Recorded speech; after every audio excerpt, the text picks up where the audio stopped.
إن الحمد لله نحمده ونستعينه ونستغفره ونستهديه ونعوذ بالله من شرور أنفسنا ومن سيئات أعمالنا من يهده الله فلا مضل له ومن يضلل فلا هادي له وأشهد أن لا إله إلا الله وحده لا شريك له وأشهد أن محمدا عبده ورسوله وصفيه وخليله بلغ الرسالة وأدى الأمانة ونصح الأمة وكشف الغمة وجاهد في الله حق الجهاد وأصدقه حتى أتاه اليقين اللهم صل وسلم وبارك وأنعم عليه وعلى آله وصحبه ومن تبعهم بإحسان إلى يوم الدين أما بعد أيها الإخوة الكرام أيتها الأخوات الكريمات. Après avoir rappelé que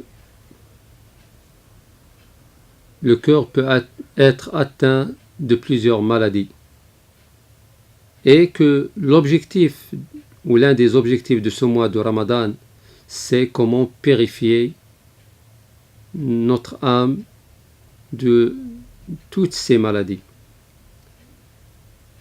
Aujourd'hui, dans la continuité de ce que nous avions abordé, on essaiera bi'idhnillahi azza wa jal dans un premier temps de rappeler quelques mérites, quelques bienfaits au sujet de ce mois de Ramadan, ce mois pour lequel Allah subhanahu wa ta'ala nous a fixé un objectif. Cet objectif, c'est d'acquérir at-taqwa. Donc, comment à travers notre siyam, comment à travers nos prières, comment à travers nos actes d'adoration, on arrivera bi'idhnillahi azza wa jal à acquérir at-taqwa. Cette taqwa qui nous permettra bi'idhnillahi azza wa jal de purifier nos âmes. J'avais rappelé que man sama ramadan imanan wa ihtisaban ghufira lahu ma taqaddama min dhanbih. Un des hadiths du prophète alayhi salatu wassalam où il nous rappelait que celui qui accomplissait le siyam du mois de Ramadan, Allah subhanahu wa ta'ala a absous ses péchés dans le passé. De la même façon, celui qui veille les nuits de Ramadan, Allah Azza wa Jal absout ses péchés dans le passé. De la même façon, celui qui veille la nuit de l'Qadr avec foi et en comptant la récompense auprès d'Allah Azza wa Jal aura la même récompense. À titre de rappel, mes chers frères et mes chères sœurs, كل عمل ابن آدم له إلا الصوم فهو لي وأنا أجزي به.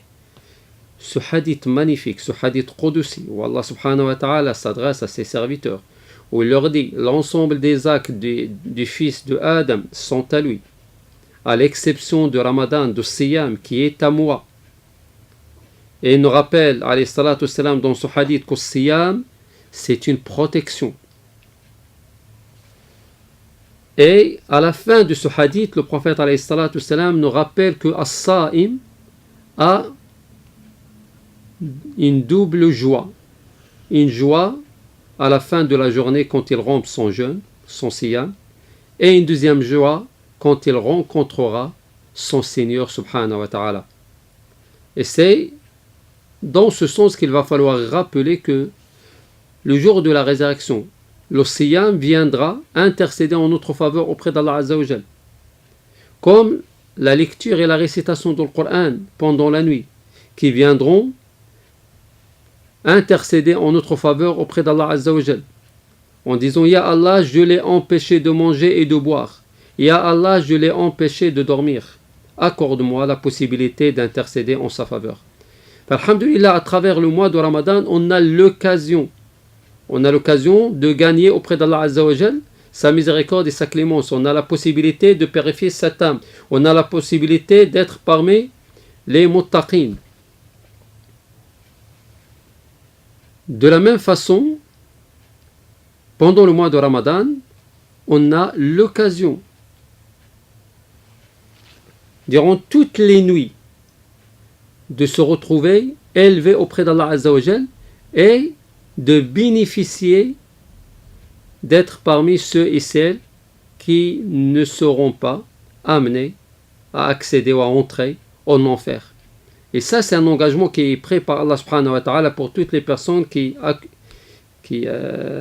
mènent le siyam de Ramadan avec foi, en comptant la récompense auprès d'Allah Azza wa Jal, chaque nuit de ce mois, Allah subhanahu wa ta'ala les élève, et chaque nuit de ce mois de Ramadan, Allah subhanahu wa ta'ala les écarte du feu de l'enfer.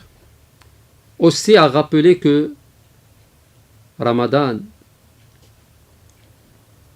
à travers ce siyam, Allah Azza wa Jal accorde à tous ceux qui accomplissent le siyam d'accéder par une porte dans le paradis qu'Allah subhanahu wa ta'ala a réservé uniquement pour ceux qui accomplissent le siyam.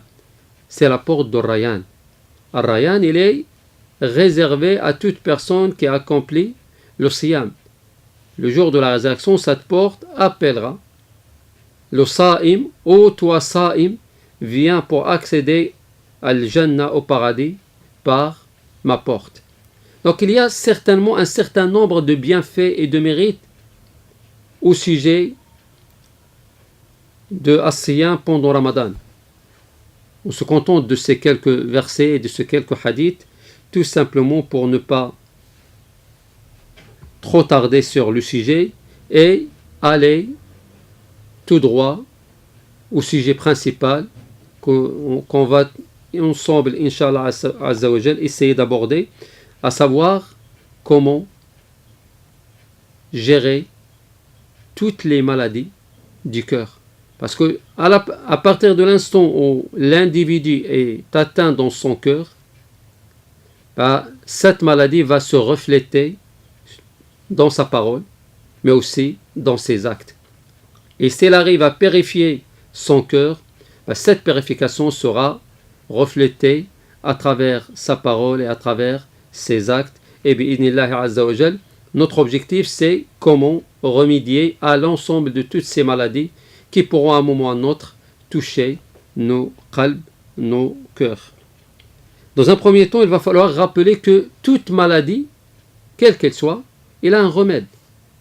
Et le hadith du prophète alayhi salatu wassalam, il est clair dans ce sens. Ma anzalallahu da'an illa anzalallahu lahu shifa'an. Il n'y a pas une maladie qu'Allah subhanahu wa ta'ala fait descendre sans pour autant qu'il fait descendre pour elle une guérison. Et bien sûr, donc cette guérison, on peut arriver à l'atteindre, on peut arriver à la saisir, on peut arriver à l'appliquer, comme on peut ne pas la connaître, on peut l'ignorer et on peut ne pas la saisir.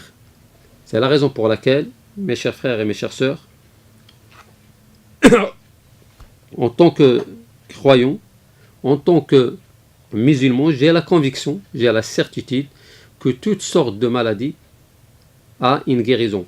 Et bi'idnillahi azza wa jal, à nous d'œuvrer pour bi'idnillahi azza wa jal arriver à connaître ces différentes guérisons qui nous permettent par la grâce et la miséricorde d'Allah subhanahu wa ta'ala de purifier nos âmes.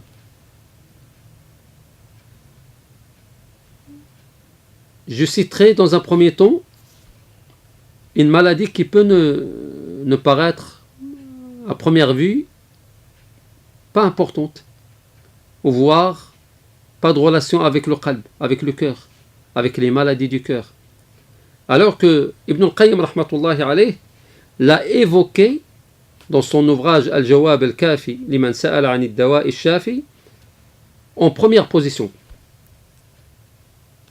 Il s'agit de la maladie de l'ignorance, du jahl. Cette maladie, beaucoup de gens peuvent penser que c'est une maladie qui ne touche que le physique, que l'apparence, mais en réalité c'est une maladie qui émane du cœur qui est lui-même malade. Parce que le cœur, quand il est atteint de cette maladie,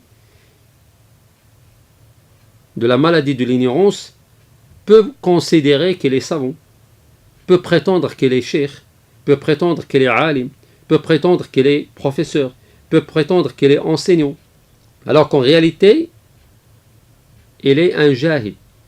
Et notre bien-aimé sallallahu alayhi wa sallam nous a rappelé que al-jahl, l'ignorance, c'est une maladie. Et pour pouvoir se débarrasser de cette maladie, il n'y a pas mieux que le savoir. Il n'y a pas mieux que acquérir le ilm. il n'y a pas mieux que se renseigner, que demander. D'ailleurs, le prophète, qu'est-ce qu'il nous dit? Man salaka tariqan yaltamisu fihi ilman, sahhala Allahu lahu bihi tariqan ila al-jannah. Celui qui emprunte une voie à travers laquelle il cherche à acquérir un savoir, Allah subhanahu wa ta'ala lui facilite l'accès au Jannah, au paradis. Donc, le savoir en soi, c'est un moyen qui nous permet de purifier nos âmes. L'ignorance, c'est une maladie qui touche le cœur et qui peut amener ce cœur à ne plus distinguer entre le bien et entre le mal, entre al-haq et entre al-batil, entre la vérité et entre le mensonge, entre la droiture et entre l'égarement. C'est la raison pour laquelle Allah subhanahu wa ta'ala a accordé un rang très important aux ulama. Allah subhanahu wa ta'ala, qu'est-ce qu'il nous dit? قُلْ هَلْ يَسْتَوِي الَّذِينَ يَعْلَمُونَ وَالَّذِينَ لَا يَعْلَمُونَ. Sont-ils égaux ceux qui ont le savoir, qui ont la connaissance, de ceux qui ne l'ont pas? Donc il y a certainement une grande différence entre al-alim, et bien sûr je parle de l'alim al-rabbani, celui qui suit la voie des prédécesseurs, la voie des compagnons du prophète alayhi salatu wassalam, la voie que le prophète alayhi salatu wassalam nous a transmis, de celui qui a choisi d'autres voies, autres que les voies de nos prédécesseurs, et qui lui-même il s'est égaré, et il se peut qu'il, à travers son enseignement, ou à travers sa transmission, il est en train d'égarer d'autres personnes sur la même voie.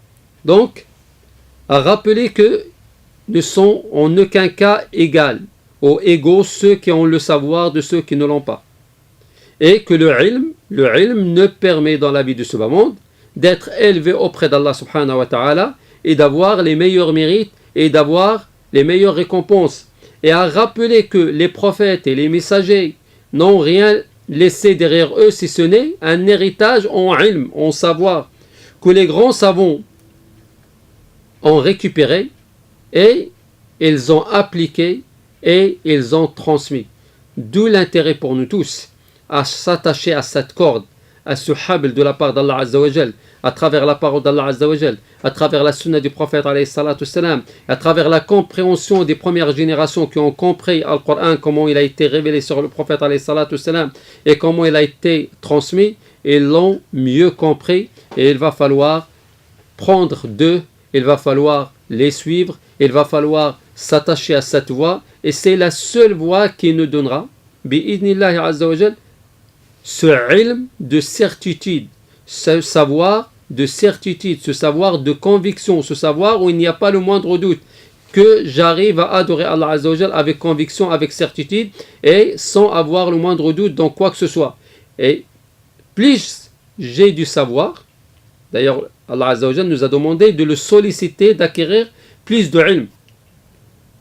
Wa qur rabbi zidni ilma. Donc on sollicite, on invoque, on demande à Allah Azza wa Jal de nous accorder davantage de ilm. Et le prophète alayhi salatu wassalam, quand il s'adressait à Abdullah ibn Abbas radiyallahu anhuma, il lui disait man yuridillahu bihi khayran yufaqqihhu fi din. Celui à qui Allah Azza wa Jal lui veut du bien, il lui accorde la compréhension de la religion. Donc ce ilm rabbani spirituel ne permettra d'être élevé auprès d'Allah Azza wa Jal, d'avoir une purification de nos âmes et de se rapprocher davantage d'Allah subhanahu wa ta'ala. Donc la première des maladies à laquelle il va falloir faire énormément attention, c'est la maladie du jahl. D'ailleurs, l'imam al-Bukhari rahmatullahi alayhi dans son sahih, le premier chapitre de son sahih, c'est al-ilm, c'est le savoir, avant la parole et les actes. Et pourquoi? Et c'est tout simplement parce que l'acte et la parole ils sont liés au ilm. Si l'acte et la parole ils sont automatiquement liés à ce ilm, fabi'idnillah, cet acte et cette parole ils seront agréés par Allah Azza wa Jal, ils seront acceptés par Allah Azza wa Jal. Par contre, si cette pratique, si cette parole, il va en contradiction avec le ilm, bien sûr, on n'aura pas à espérer auprès d'Allah Azza wa Jal gagner sa miséricorde et sa clémence. Donc il y a un intérêt à connaître, à apprendre, à acquérir le ilm, parce que c'est à travers ce ilm qu'on pourra, bi'idnillahi azza wa jal, adorer Allah subhanahu wa ta'ala et se rapprocher de lui. أسأل الله العلي القدير لي ولكم التوفيق وأن يجعلني وإياكم من الذين يستمعون القول فيتبعون أحسنه. أقول قولي هذا وأستغفر الله فاستغفروه إنه هو الغفور الرحيم.